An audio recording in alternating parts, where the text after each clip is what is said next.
What's up, tribe? How you guys doing? Go ahead and hit that subscribe button, and I hope you like this video. This is gonna be Ready to Love season 5, 6, whatever, episode 8. Look, so this is the episode where the guys are gonna bring their friends to meet their ladies, and I'm gonna make a quick observation, and then we're gonna go ahead and get into this review. Has this formula run its course? Are we done with this? Are people too? I don't know what the word I'm looking for right now, but it just seems really weird. These last 2 seasons, I don't know, it might just be DC. Maybe it's in the water, because I know that DC water, girl. But these people that are like, yeah, I'm disengaging. Yes, I'm self-eliminating. Yes, I no longer want to be a part of this process. And I'm just thinking to myself, y'all know I don't have a whole lot of sympathy when we have these shows that we're in season 5 and 6, and people can go back and they can binge watch and they can get caught up and they can see what it is, and then you can decide, hey, this is for me or this isn't for me. And I understand that sometimes we get in the middle of something and we think there's something we can handle or something we want, and we get in the middle and we're like, this ain't really working for me. But it just seems like it is happening in abundance. I don't know, maybe it's the way the formula is set up, because after you get to a certain point, you either know you vibe or you don't vibe, and you no longer want to be forced to, I guess, continue the process. I don't know. I say all that to say we had some funny behavior going on this episode. So let's get into it. So we start off with Poe, POJ, and we understand now where the POJ came from. We meet his best friend Bill. His name is Wild Bill. Now, anytime you meet a guy and his partner, and both of them have nicknames that have to be explained, you already know you walking into something, okay? Because Wild Bill looked like he got some stories to tell. Now, Bill is from Pittsburgh, and Bill looked like he cool. He looked like he cool as ice. Now, they've been friends since elementary school, so they are best friends, right? And the POJ he used to rap, and he used to call himself the Prince of the Gigolos or something like that, and he thought Gigolo started with a J. And so it stuck. Listen, I'm fine with that. I understand, because I had a friend, one of my best friends, and her cousin's name was oh shoot, now I can't remember his name, but I know it started with a J, and I thought it started with an H. Juan. It wasn't Juan. Maybe it was Juan. Anyway, I thought it started with an H, and I just knew his name started with an H, and they had to convince me that his name started with a J, okay? So I'm with you. When you're young, you learn how to sound things out phonetically. Gigolo, I can see where you get the J, the G for that. Anyway, moving on. And so Dakia shows up. So we have Dakia and we have Carmen. Dakia shows up, and Dakia is all light and bubbly, and everything is cool, and her and Paul are vibing, and Bill is vibing, and they moving, they moving and grooving. And then here comes Miss Carmen. Now let me say this. From a perspective of Carmen is a baller, Carmen is a boss, Carmen walks into a room and commands a room, Carmen knows who she is, and she is unapologetically who she is. I am here for all of that. Okay, let's be clear about that. But as it relates to how she deals with other women, I don't get it. You don't have to be catty. You don't have to be rude. You don't have to be nasty. You know what this process is. You know what this process gives. Now, part of me feels like this is all part of who she is presenting to us, that every show has to have a villain, and she is cool with being that person. That's part of me. The other part of me feels like this is really just truly who she is on a certain level. And we already know she got an issue with Dakia for a couple of reasons. One, she got an issue with Dakia going back to the whole Eric situation, because she already was giving Dakia the side eye, like, who are you, why are you here? Eric is my man. And I feel like a part of her is not cool with the fact that Eric left the show and the way that whole thing went down. So I think some of this is personal, but neither here nor there. We find out that, Carmen says that when she's with Paul, she can be submissive. That she doesn't feel like she always has to be a boss. But, that's who she is, though. And the day seemed to go, well. And then when it was over with, the friend, told Paul, basically, you have opposites, two opposites. Like, these women are totally opposite as far as how their personality. He said they're both beautiful. Like, I definitely understand your dilemma. But ultimately, I think he was leaning more towards Dakia, if I remember correctly.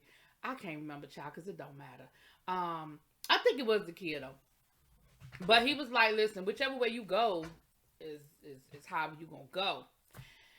Then we have Tori, Sabrina, and Ace. Now Tori's friend's name is Ashton, but they call him Ash, okay?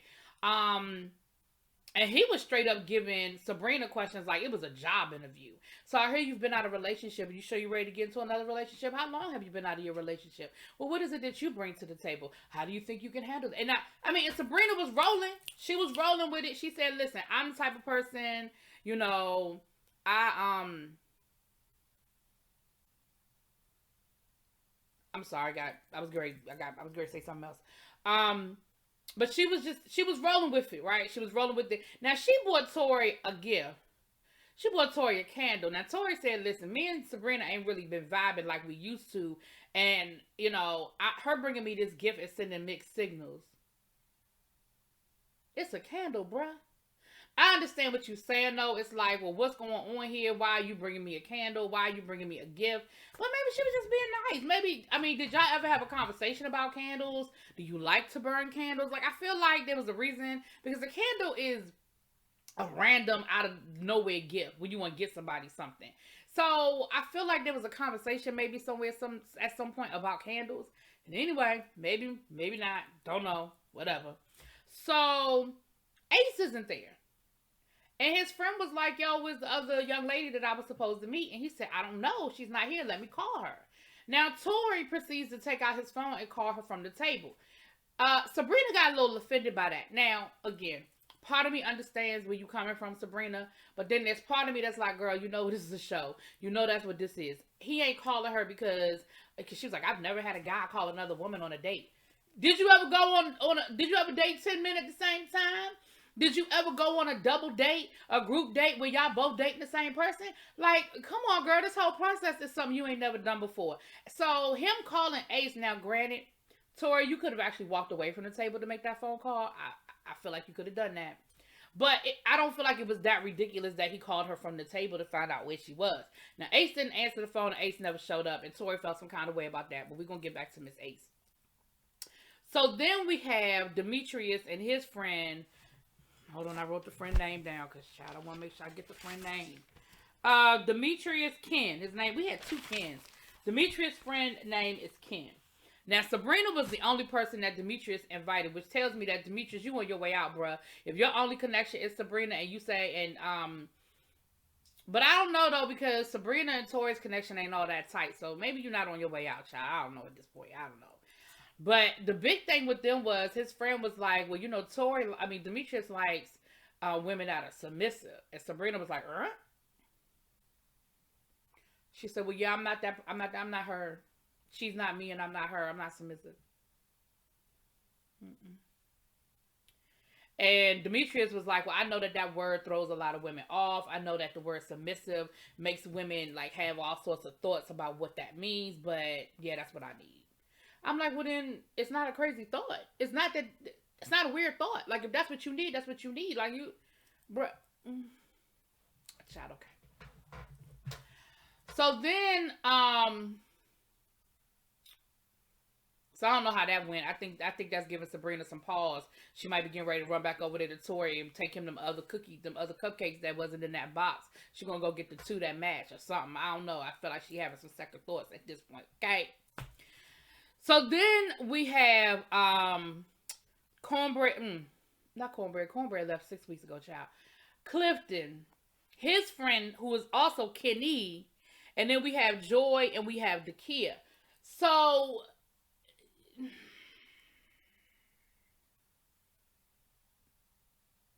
here's what I'm gonna say about this situation. Clifton definitely has a connection with Joy. But Clifton, I think, is doing a really good job of keeping himself open to the process.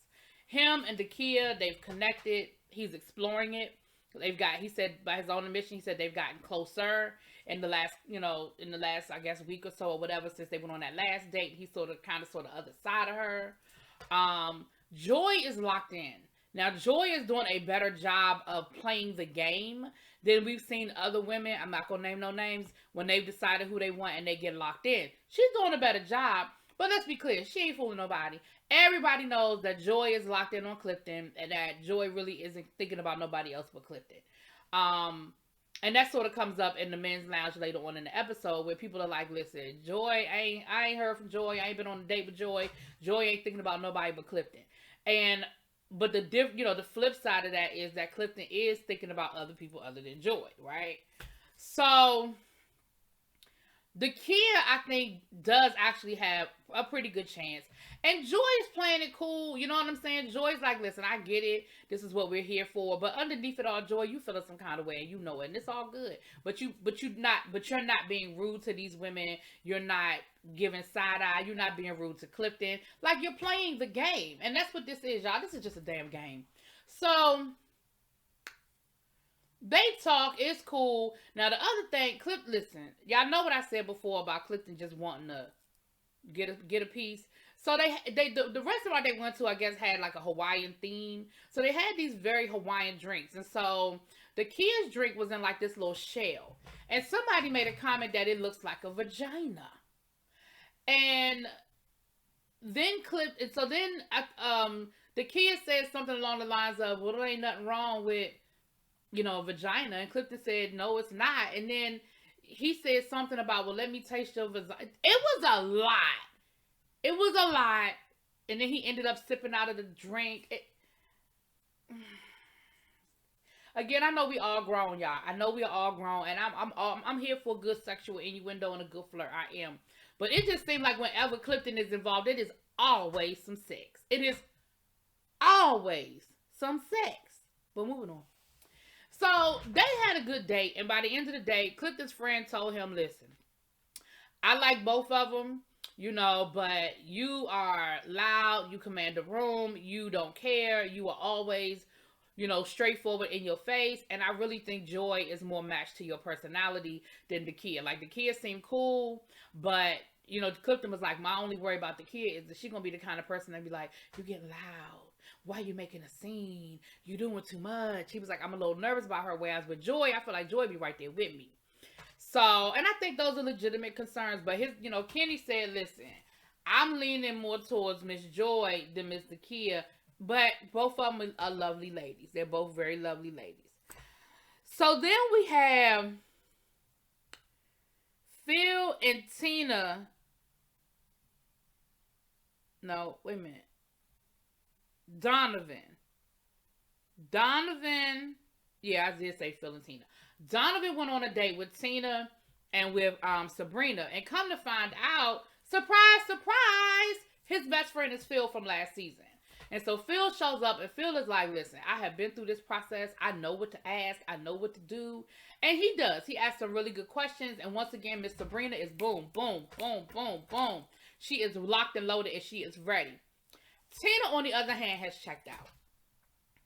Even in her confessional, she was like, this dating, 10 men at one time is not easy, and I'm just over it. And she was over it at that dinner. Like, she was not engaged in the conversation. She wasn't laughing and joking. When Phil asked her questions, she was answering, but she was very matter of fact. And I could tell that Donovan was a little surprised and a little uncomfortable, because it was an uncomfortable situation to be in. So I feel like Tina's checked out. Like, I saw the previews for next week, and yeah, she's over it. She's over it. And I don't know if it's because she's just not really connected to anybody there. I don't know if she's over the whole, because remember, this stuff is done in a very short period of time. I think they filmed this in less than 2 months, maybe less than that. So this is a very intense process. It's a lot of dating. It's a lot of moving parts.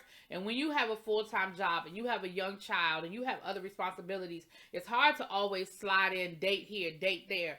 You got to film for this. You got to do the green screens. It's a lot. And I will never, ever take that away from the people who participate in the show. And that bar that anyway, moving on. So, of course, so Philip basically was like, yeah, by process of elimination, I guess Sabrina's going to be the one I recommend, because Tina don't seem like she's even into it. Like, she don't seem like she even cares. So then we have Paul and Dakia go out on a date, because it came up when he had the meet your friend date that him and Dakia haven't even had a one-on-one. So they end up going on a date and having a one-on-one. And it was a good date. We found out that Paul is actually an artist. And, so we get to learn a little bit more about Mr. Paul. And she actually learns more about him as well. And so it was a good date. It was a good little let's get to know each other type situation. Then we have Tori and Ace. Because remember, Ace stood him up and Tori felt some kind of way about it. So they went on a date. And Ace came up looking cute. I like those pants, girl. And basically, Ace said, listen, it wasn't personal, but Laverne was the person I had the closest connection to. And so when Laverne was eliminated, I had to sort of take a step back and I had to sort of self-evaluate. Did I want to continue this process knowing that the person that I really kind of wanted to be with and kind of like was no longer in the process? And she said, and the conclusion that I came to was that, yeah, I'm stepping back from the process. So she used a whole lot of words to basically say, I'm self-eliminating because I like Laverne and he ain't here no more. And so Tori was kind of left. He was like, I get it. He was like, I'm not going to beg her to change her mind or beg her to stay because, I mean, honestly, I get it. I like her. And, I'm sorry that she no longer wants to participate. But, I certainly can't make her be somewhere that she doesn't want to be. And there was that. So we get into the men's lounge and it was sort of intense. I feel like this was the most intense we've seen the guys. I mean, outside of the Laverne situation, I don't count that, child. But usually the guys' lounge really doesn't get that intense. But this time it did, and it has to do with getting to the bottom. I mean, Joy's name came up a couple of times. Carmen's name came up a couple of times, and people were not happy about that. But Carmen hasn't connected with everybody. Carmen hasn't gone out on dates with everybody. And remember, she didn't come into the process that late, but she did come into the process a little late. Joy's name came up for obvious reasons because Joy really isn't extending herself to anybody outside of the, Clifton.